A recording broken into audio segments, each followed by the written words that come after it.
انسان کی زندگی میں جو چیزیں اسے بہت زیادہ نقصان دیتی ہیں اور بہت پیچھے چھوڑ دیتی ہیں، دنیاوی معاملات سے لے کر روحانی، اخلاقی، قلبی اور قرب الہی کے معاملات تک کو جو چیزیں نقصان پہنچاتی ہیں، ان میں ایک بڑی چیز غفلت ہے۔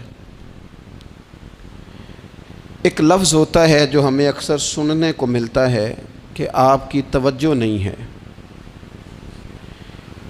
یہ ڈھیر سارے لوگوں کا مطالبہ ہوتا ہے، اہل خانہ بھی مطالبہ کرتے ہیں، کئی موقع پر والدین بھی مطالبہ کرتے ہیں، غرباء بھی مطالبہ کرتے ہیں کہ امیروں کی ہماری طرف توجہ نہیں ہے۔ اور یہ بڑی لازمی سی بات ہے کہ کسی چیز پر جب توجہ رہتی ہے تو وہ چیز بہتر ہو جاتی ہے، اور جب عدم توجہی کا لوگ مظاہرہ کرتے ہیں تو وہ معاملہ خراب ہو جاتا ہے۔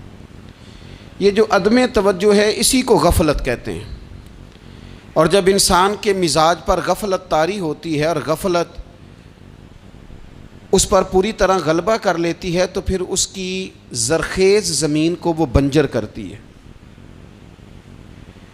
غفلت انسانی دل کے لیے بڑی نقصان دہ چیز ہے اور انتہائی تکلیف اور ضرر کا باعث ہے۔ دلوں پر جو قحط نازل ہوتا ہے، قحط، ویران ہو جاتے ہیں دل، اور جو دلوں پر خشکی نازل ہوتی ہے کہ طبیعتیں خشک ہو جاتی ہیں، یہ غفلت کی وجہ سے ہوتی ہے۔ جو لوگ غافل ہو جاتے ہیں نا، اپنے معاملات کا دھیان نہیں رکھتے، دیکھیں نا، آپ کو کھانا کھاتے بھی غافل نہیں ہونا چاہیے۔ اگر کھانا بھی غیر معتدل کھا لیا جائے تو وہ انسان کی طبیعت کے لیے باعث ضرر بن جاتا ہے، نقصان کا باعث بنتا ہے۔ بات کرتے ہوئے بھی غافل نہیں ہونا چاہیے، کئی دفعہ جملے ایسے نکل جاتے ہیں جو انسان کے لیے پھر شرمندگی کا باعث بنتے ہیں۔ انسان کو غافل ہو کر کوئی کام نہیں کرنا چاہیے، غافل ہو کر، مدہوش اور بے ہوش ہو کر نہیں۔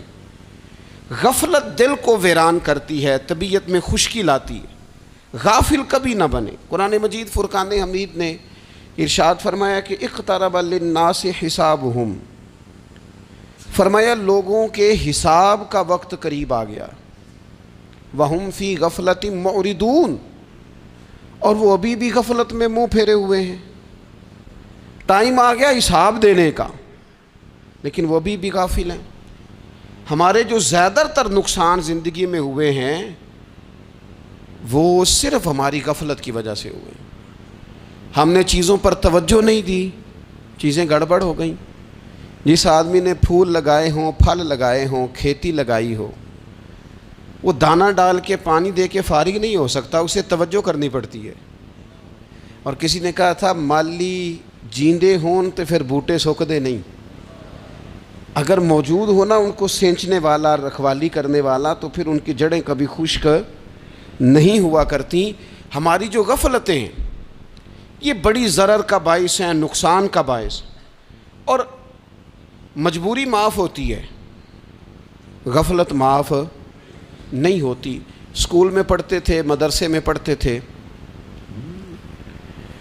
تو ایک مجبوری ہو گئی جی، خدا نخواستہ گھر میں کوئی پریشانی ہو گئی تو اساتذہ اس پر سزا نہیں دیتے۔ کوئی خوشی کا موقع ہے گھر میں، فیملی میں کسی کی شادی ہے، اساتذہ اس پر سزا نہیں دیتے۔ لیکن اگر کبھی پتہ چلتا تھا نا کہ یہ گھر سے تو آیا تھا لیکن مدرسے نہیں آیا، یہ اسکول نہیں آیا، رستے میں غافل ہو گیا، تو یہ بات خوفناک تھی۔ یہ قابل سزا جرم تھا کہ تو غافل ہو گیا اپنی پڑھائی سے، تو گھر سے آیا اور یہاں نہیں آیا۔ غفلت قابل سزا ہوتی ہے، مجبوری کی معافی ہوتی ہے۔ ہمارا آج کل جو مسئلہ ہے وہ غفلت کا ہے۔ ڈھیر سارے لوگ ہیں، سمجھدار بھی ہیں، سیانے بھی ہیں، معاملہ فہم بھی ہیں، باشعور بھی ہیں، تعلیم کی ڈگریاں بھی رکھتے ہیں، لیکن اگر ان کی زندگیوں کی تکلیفوں کو دیکھا جائے اور بے آباد روح کو دیکھا جائے اور سجدوں سے ان کی دوری کو دیکھا جائے تو ایک ہی بات سمجھ میں آتی ہے کہ پتہ سارا ہے لیکن لے ڈوبی ہے غفلت، توجہ نہیں کی۔ لائق بچہ بھی نالائق ترین زندگی گزارتا ہے، اس لیے کہ اس کے لائق ہونے کے ساتھ ساتھ اس کا توجہ کرنا بھی تو ضروری ہے نا۔ نرے لائق کا کیا فائدہ اگر وہ محنتی نہیں، اگر وہ توجہ ہی نہیں کرتا، اپنا سبق دھیان سے سنتا پڑھتا ہی نہیں، تو بھی جتنا مرضی لائق ہو پیچھے رہ جائے گا۔ اور کئی نالائق ہوتے ہیں، رٹا لگا کے پاس ہوتے ہیں، پر چلو رٹا تو لگاتے ہیں نا، محنت تو کرتے ہیں نا، جد و جہد تو کرتے ہیں۔ کئی نالائق جد و جہد کے باعث آگے گزر جاتے ہیں، اور کوئی اسی چکر میں رہ جاتے ہیں، میں بڑا لائق ہوں، کل پڑھ لوں گا، پرسوں پڑھ لوں گا، ہفتہ تیاری کر کے پاس ہو جاؤں گا۔ اپنی زندگی سے غفلت کا پردہ اٹھائیں، اور غفلت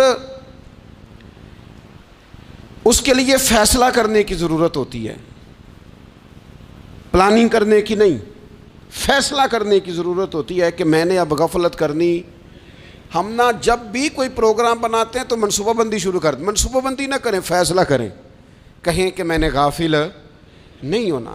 غفلت غرق دنیا کا نام ہے، اپنے آپ کو غفلت سے بچائیں۔ آپ دیکھیں حضرت کعب بن مالک رضی اللہ تعالیٰ عنہ فرماتے ہیں، بخاری میں موجود ہے، فرماتے ہیں کہ جنگ میں پیچھے رہ گیا تھا،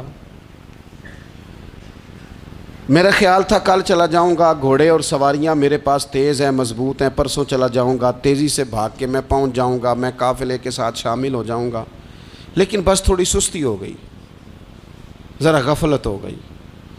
آپ فرماتے ہیں جب سب لوگ چلے گئے حضور علیہ السلام کے ساتھ جہاد میں اور میں پیچھے رہ گیا، تو پھر جب چند دن گزر گئے اور محبوب کے واپس آنے کا ٹائم ہو گیا، تو اب میں غور کرتا سمجھتا تو مجھے مدینے میں یہاں بزدل لوگ نظر آتے، اور کون نظر آتے؟ جو منافق تھے، وہ منافق بزدل دکھائی دیتے، یا مجھے عورتیں اور بچے دکھائی دیتے۔ میں پریشان ہوا، حضور واپس آ گئے۔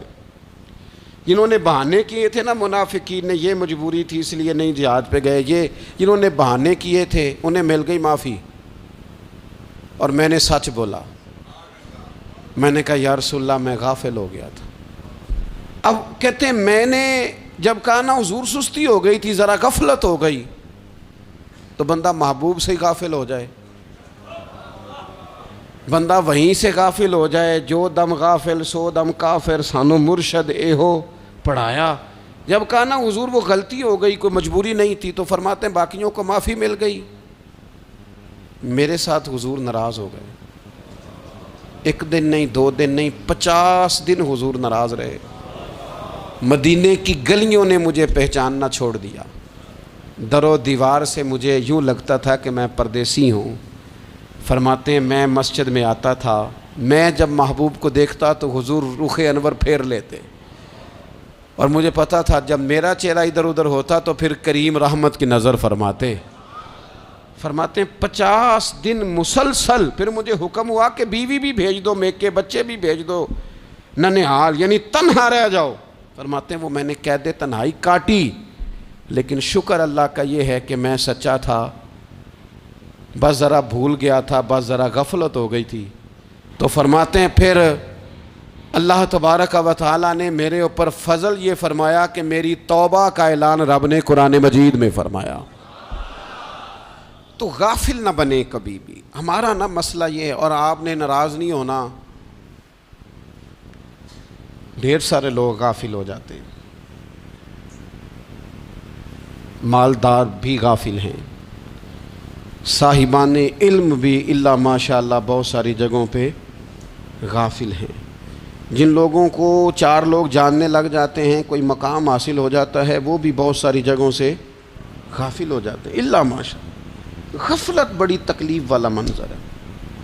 جو لوگ سمجھتے ہیں نا میں اب گڈ بک میں آ گیا ہوں، اب میں اچھا ہو گیا ہوں، اب میرے لیے خیر کہا جاتا ہے، مجھے اچھائی شاید یہ مستقل میرے ساتھ رہے گی، تعریف ہی ہوگی ہمیشہ، وہ بھی غافل ہو جاتے ہیں۔ اور یہ غفلت ٹھیک نہیں ہوتی۔ وجہ دیکھنی چاہیے کس وجہ سے انسان کو وقار مل رہا ہے، عزت مل رہی۔ اپنی زندگی سے غفلت کو اتار پھینکیں۔ تھوڑی دیر کی تو غفلت ہوتی ہے، لمبی تو نہیں۔ 2 منٹ کے لیے صرف اس نے ڈرائیونگ کرتے ہوئے چہرہ موبائل کی طرف کیا تھا، 2 ہی تو منٹ لگے تھے۔ لمحوں نے خطا کی تھی، صدیوں نے سزا پائی۔ لمحوں نے خطا کی تھی، صدیوں نے سزا پائی۔ ایک لمحے کے لیے غافل ہوئے تھے اور صدیاں، نسلیں روتی رہ گئیں پیچھے۔